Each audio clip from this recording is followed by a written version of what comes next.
Hey there! Today we're going to tackle a common problem that many people encounter when dealing with their devices. The problem arises when you try to connect your Bluetooth headphones to your TV, but for some reason, they just won't pair up.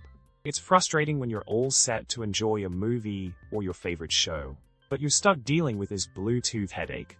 But fret not, because we have a solution for you. Let's talk about the solution now. One way to solve this problem is by using a Bluetooth transmitter. These handy devices can be connected to your TV's audio output and then pair with your Bluetooth headphones. This way, you can enjoy your audio wirelessly without any compatibility issues. It's a simple and effective solution to make your viewing experience much more enjoyable. Another solution to this problem is to check if your TV has Bluetooth capabilities. Some newer TV models come equipped with Bluetooth functionality, allowing you to pair your headphones directly with the TV.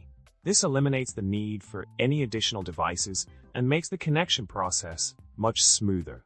So, if your TV supports Bluetooth, go ahead and give it a try. In summary, dealing with Bluetooth connectivity issues when trying to connect your headphones to your TV can be a real hassle. But fear not, as there are simple solutions available to help you overcome this problem. Whether it's using a Bluetooth transmitter or checking your TV's Bluetooth capabilities, you'll be able to enjoy your audio wirelessly in no time. Thanks for watching, and remember to subscribe, like, and comment below with your favorite TV show for a chance to win our virtual high five award.